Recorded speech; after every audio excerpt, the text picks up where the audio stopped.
منزل مصائب پر، 8ویں امام کی زندگی منزل مصائب. دیکھیے یہ ولی عہدی اور یہ جو زمانہ ہے کوئی بہت زیادہ نہیں رہا ہے، 2-3 سال کی بات ہے. 203 ہجری کے اندر 8ویں امام کی شہادت ہو گئی ہے. 55 سال کی عمر، 8ویں امام کی شہادت، 203 ہجری، اور غریب الوطنی اپنے وطن سے دور ہیں. باقاعدہ ملتا ہے. دیکھیے امام حسین نے بھی مدینہ چھوڑا تھا، 8ویں امام نے بھی مدینہ چھوڑا. 8ویں امام نے بھی مدینہ چھوڑا ہے. ظاہر ہے کہ وہ ٹینشن جو امام مظلوم کے زمانے میں تھا ویسا معاملہ ٹینس نہیں تھا 8ویں امام کے زمانے میں. مگر آپ کو معلوم ہے کتب سیرت کے اندر یہ لکھا ہوا ہے کہ 8ویں امام جب مدینہ چھوڑ رہے تھے اس موقع پر اپنے گھر والوں کو جمع کیا اور یہ کہا کہ مجھے دیکھ لو، گریہ کر لو، آج کے بعد مجھے واپس نہیں دیکھ سکو گے.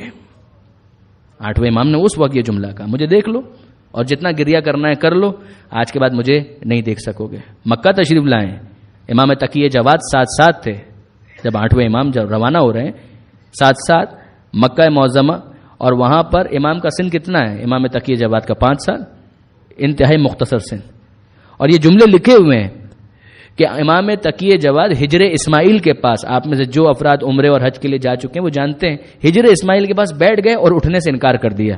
امام کے غلام نے آ کر یہ کہا کہ فرزند اٹھیے، اب جانے کا وقت آ گیا. خدا چاہے گا تو میں اٹھوں گا، میرا دل نہیں چاہتا ہے کہ میں یہاں سے اٹھوں. کہا کیوں دل نہیں چاہتا؟ 8ویں امام خود تشریف لائے. کہا بیٹا کیوں یہاں سے نہیں اٹھنا چاہتے؟ کہا بابا میں کیسے اٹھوں جبکہ میں دیکھ رہا ہوں کہ آپ یہاں سے اس طرح سے رخصت ہو رہے ہیں کہ جس طرح سے ایک شخص اس طرح سے الوداع کرتا ہے کہ جسے واپس نہیں آنا ہوتا ہے. مجھے تو ایسا محسوس ہو رہا ہے کہ آپ اپنے آخری سفر کی طرف روانہ ہو رہے ہیں. بابا میں کیسے یہاں سے اٹھوں، میں کیسے اپنے آپ پر قابو پاؤں؟ اور 8ویں امام جب مشہد تشریف لے گئے، مشہد تو بعد میں اس کو کہا گیا کہ مقام شہادت امام ہشتم، اسی وجہ سے اس کو مشہد کہا گیا کہ شہادت کا مقام ہے. مگر اس جگہ پر جب تشریف لے گئے ہیں اور مامون رشید نے زہر دغا سے 8ویں امام کو شہید کیا ہے، انگوروں کے اندر زہر ڈال کر. ایک روایت انار کی بھی ہے، ایک روایت انگور کی ہے کہ امام کو زہر دیا گیا. اور امام پہلے ہی اپنے غلام سے کہہ چکے تھے، ابا سلط حروی سے، کہ دیکھو جب میں واپس آؤں اور تم دیکھو کہ میں نے ابا کو اپنے سر پر ڈالا ہوا ہے، سر ڈھانپا ہوا ہے، تو سمجھ جانا کہ مجھے زہر دیا جا چکا. اور پھر مجھ سے کوئی گفتگو مت کرنا، مجھ سے کوئی بات مت کرنا. جب امام تشریف لائے تو کیفیت یہی تھی کہ ابا سر کے اوپر رکھی ہوئی ہے، سر ڈھانپا ہوا ہے، یہ علامت تھی. ابا سلط حروی کہتے ہیں کہ میں سمجھ گیا کہ 8ویں امام کو زہر دیا جا چکا ہے. میں نے کوئی بات نہیں کی. 8ویں امام اپنے کمرے میں گئے، اپنے بستر پر لیٹ گئے. زہر کا اثر ہے، امام تڑپ رہے ہیں، امام بے چین ہے، امام بےتاب ہے. اور ایسے میں نے دیکھا کہ ایک بچہ میری نگاہوں کے سامنے ہے جو خوبصورت بھی ہے، گھنگریالے اس کے بال ہیں. اور میں نے سوال کیا کہ فرزند تم یہاں پر کیسے آئے، تم کون ہو؟ کہا میں حجت خدا ہوں، اور یہاں پر آنے کا کیا سوال ہے؟ وہ خدا کہ جس نے مجھے مدینہ سے طوس تک پہنچا دیا، وہ گھر کے اندر اگر پہنچا دے تو اس میں حیرت کس بات کی ہے؟ امام تقی جواد پہنچ گئے. کہا میرے بابا کہاں ہیں؟ کہا کہ وہ اس کمرے میں ہے. اب امام تقی جواد داخل ہوتے ہیں اور جیسے ہی 8ویں امام نے اپنے فرزند کو دیکھا تو ایسا محسوس ہوا کہ کچھ دیر کے لیے امام زہر کے اثرات کو بالکل بھول گئے. فوراً اپنے بیٹے کو اپنے سینے سے لگایا اور جو باتیں کرنا تھی باپ بیٹے نے ایک دوسرے سے باتیں کرنا شروع کی. جو وصیتیں کرنا تھی وہ ساری وصیتیں کرنا شروع کی. ابا سلط حروی کہتے ہیں میں سن نہیں سکا کہ انہوں نے کیا کہا، مگر اتنا ضرور محسوس کیا کہ پورے سکون کے ساتھ، اطمینان کے ساتھ 8ویں امام جو وصیت کرنا چاہتے تھے وصیت امام نے کی. ہم ایام عزا میں ہیں، کیا واقعا ہمیں کربلا تک پہنچنے میں کسی قسم کی کوئی دقت ہے، کوئی رکاوٹ ہے؟ اے مولا رضا آپ کتنے خوش قسمت ہے کہ آپ کا وقت آخر ہے، آپ کا بیٹا آپ کے پاس آ رہا ہے، آپ کو آپ کے بیٹے کے پاس تو نہیں جانا پڑ رہا. مگر آئیے ذرا کربلا میں دیکھیے، حسین کے 3 بیٹے کربلا میں موجود ہیں. ایک علی اکبر ہے، دوسرا علی اصغر ہے، تیسرا علی زین العابدین ہے. مگر تینوں میں سے کوئی ایسا نہیں ہے کہ جو حسین کے پاس وقت آخر آئے.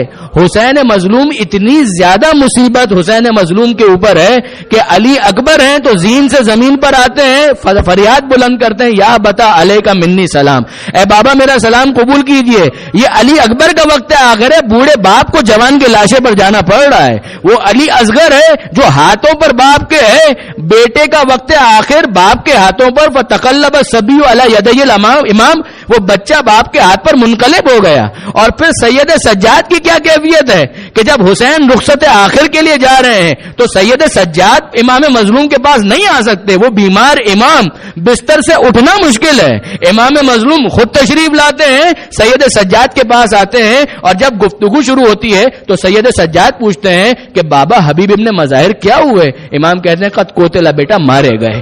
کہا مسلم بن اوسجا کا قد قتل بیٹا مارے گئے. کہا کہ بابا اور باقی؟ کہا کہ بیٹا اتنا سمجھ لو کہ لیس فی الخیام رجل الا انت و انا، کہ اب خیموں میں مردوں میں یا تم باقی ہو یا میں باقی ہوں، اب کوئی اور باقی نہیں ہے. وصیت امام تقی جواد سے کی ہمارے 8ویں امام نے، اور یہاں پر امام مظلوم نے وصیت کی سید سجاد کو. اور وہ کیا وصیت ہے؟ اے بیٹا سجاد، جب مدینہ واپس جانا میرے شیعوں کو مخاطب کر کے یہ کہنا کہ شیعتی مہما شربتم ما عذبن فاذکرونی، اے شیعوں جب کبھی ٹھنڈا پانی پینا تو اپنے پیاسے امام کی پیاس کو یاد کر لینا. او سمیتم بے غریبن او شہیدن فندبونی، اور اگر کبھی یہ سنو کہ پردیس میں کوئی مسافر مارا گیا تو اس پر بعد میں ماتم کرنا، اپنے پردیسی امام پر ماتم پہلے کرنا. اور آخری وصیت لیتکم فی یوم عاشوراء جمیعا تنظرونی، اے چاہنے والوں، اے میرے شیعوں، کاش کہ تم کربلا میں عاشور کے دن ہوتے تو تم اپنی آنکھوں سے دیکھتے کہ کیف استسقی لطفل فابوا ان یرحمونی، کہ کیسے میں اپنے 6 ماہ کے اصغر کے لیے پانی مانگ رہا تھا، کوئی رحم کرنے کے لیے تیار نہ ہوا، میرے اصغر کو کسی نے ایک قطرہ پانی نہ پلایا.